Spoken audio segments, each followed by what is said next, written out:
Unfair to अनुचित है, junior to छोटा है, बाउंड टू निश्चित है, डिफिकल्ट टू कठिन है, मैरिड टू से शादी है, फॉरवर्ड टू उत्तेजित है, क्यूरियस टू उत्सुक है, अकस्टम्ड टू लत है, अकाउंटेबल टू जिम्मेदार है। अलग अलग तरीके से इन सभी शब्दों का प्रयोग सीखेंगे। ऐसे कई सारे शब्द हैं। क्यूरियस टू इसका मतलब है उत्सुक हूँ। Subject is am are plus curious to plus V1 plus object होगा।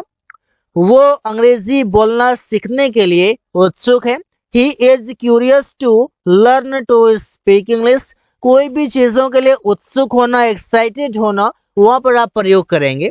रवि कार खरीदने के लिए उत्सुक है। Ravi is curious to purchase a car. तो आप सेंटेंस ऐसे ही बनाएंगे। अगला है डिफिकल्ट टू, और ये बताता है कि कोई काम करना कठिन है, कोई काम करना भारी है, ऐसा बोलेंगे। इट इज डिफिकल्ट, इसके बाद टू V1 प्लस ऑब्जेक्ट होगा। वहां पैदल जाना कठिन है। It is difficult to go there on foot. अब समय पर पहुंचना कठिन है। Now it is difficult to reach on time. जब कोई काम करना कठिन महसूस हो या कठिन हो, भारी हो, वहां पर आप प्रयोग इससे करेंगे।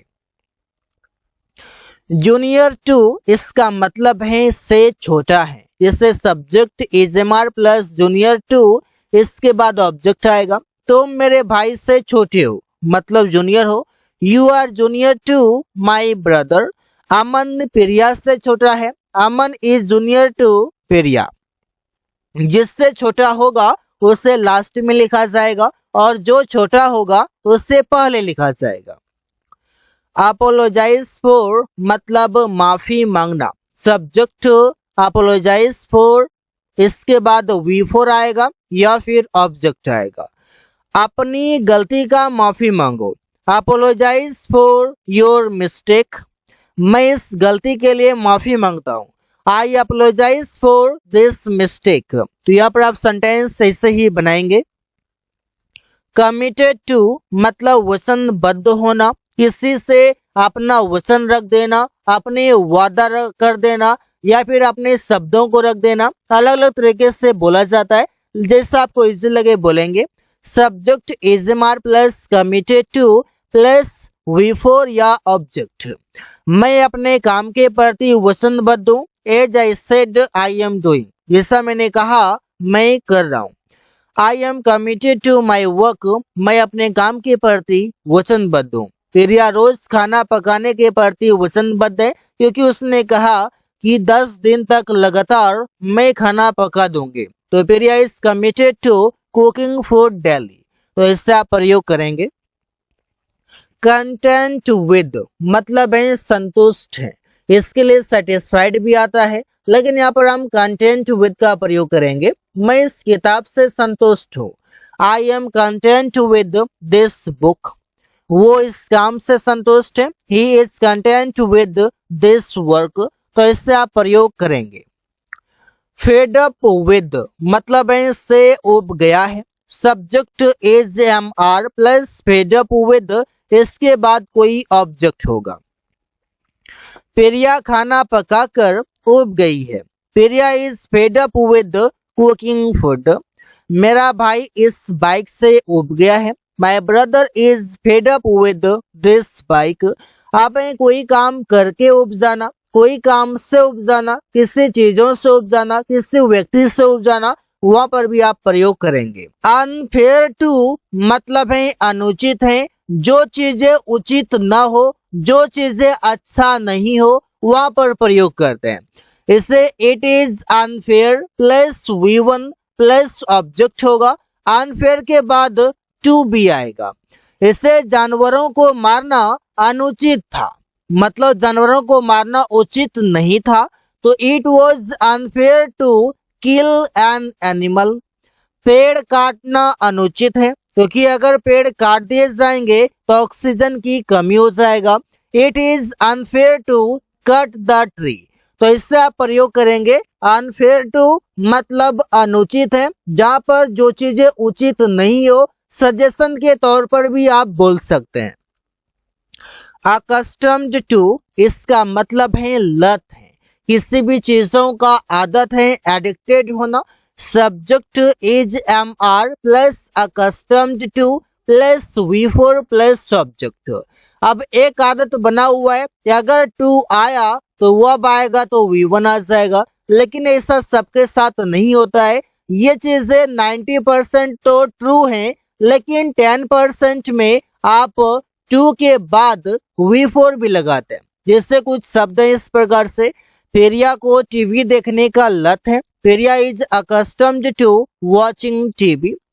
उसे शराब पीने का लत है। He is accustomed to drinking wine. Drinking wine मतलब शराब पीना। तो कोई भी चीजों का लत होना, कोई भी चीजों का एडिक्ट होना, वहां पर आप प्रयोग करेंगे। बाउंड टू मतलब निश्चित है। इसका प्रयोग कब करते हैं? जो चीजें सर्टेन हो, जो चीजें निश्चित हो, उसके लिए कोई काम का करना निश्चित होना, कोई काम का होना निश्चित होना। इससे मेरा वहां जाना निश्चित है। I am bound to go there. Subject होगा, एजएमआर होगा, इसके बाद बाउंड टू और टू के बाद V1 आएगा। रवि का अंग्रेजी सीखना निश्चित है। Ravi is bound to learn English. कोई काम का करना निश्चित है। इसे वारिस का होना निश्चित है, तो वहां पर भी आप प्रयोग करेंगे। सेटिस्फाइड विद मतलब है से संतुष्ट है। कोई भी काम से संतुष्ट होना, किसी भी व्यक्ति से संतुष्ट होना, वहां पर प्रयोग करेंगे। सब्जेक्ट होगा इजएमआर प्लस सेटिस्फाइड विद, इसके बाद ऑब्जेक्ट आएगा, मतलब यहाँ पर कोई नाउन आएगा। वो वहां जाकर संतुष्ट है, तो ही इज सेटिस्फाइड, वो संतुष्ट है। विद किससे? तो वहां जाकर गोइंग देयर। गोइंग यहाँ पर V4 आ गया, जो कि इसके बाद अगर वर्ब आएगा विद के बाद तो V4 आएगा या फिर कोई ऑब्जेक्ट आएगा। रिया यह खरीद कर संतुष्ट है। Riya is satisfied with buying this. Buying भी यहाँ पर V4 है। ऐसे आप प्रयोग कर सकते हैं। मैरिड टू मतलब है से शादी हुआ है। Subject is am are plus married to plus object. Object मतलब यहाँ पर कोई नाउन भी आ सकता है, कोई प्रोनाउन भी आ सकता है। As you wish you can use here. मेरा उससे शादी हुआ है। I am married to her. I am married to her, मेरा उससे शादी हुआ है। यहाँ पर चाहूँ तो मैं किसी का नाम भी ले सकता हूँ। तुम्हारा रानी से शादी हुआ है। यू आर मैरिड टू रानी। रानी से मतलब मैरिड टू रानी, रानी से शादी हुआ है। अकाउंटेबल टू मतलब जिम्मेदार होना। जहाँ पर आप रिस्पॉन्सिबल का प्रयोग करते हैं वहां पर आप प्रयोग कर सकते हैं। Subject is am are plus accountable to, इसके बाद कोई ऑब्जेक्ट आ जाएगा। जैसे रमेश उसके मृत्यु के लिए जिम्मेदार है। Ramesh is accountable to his death. क्यों? क्योंकि उसने लापरवाही किया, उसने जिम्मेदारी से काम नहीं किया। वे लोग इस दुर्घटना के लिए जिम्मेदार हैं। They are accountable to this accident. Looking forward to इसका मतलब है उत्तेजित होना या इंतजार करना, बेसब्री से इंतजार करना। Subject is am are plus looking forward to, इसके बाद जो वर्ब आएगा वो V4 में आएगा, इसके बाद ऑब्जेक्ट होगा। तुम नया कार खरीदने के लिए उत्तेजित हो। You are looking forward to buying a new car. यहाँ पर बाइंग V4 आ गया, जो कि टू के बाद आया हुआ है। रमेश बर्गर खाने के लिए उत्तेजित है। Ramesh is looking forward to eating the burger. तो ऐसा प्रयोग कर सकते हैं कई सारे अलग अलग सेंटेंसेस में। क्यों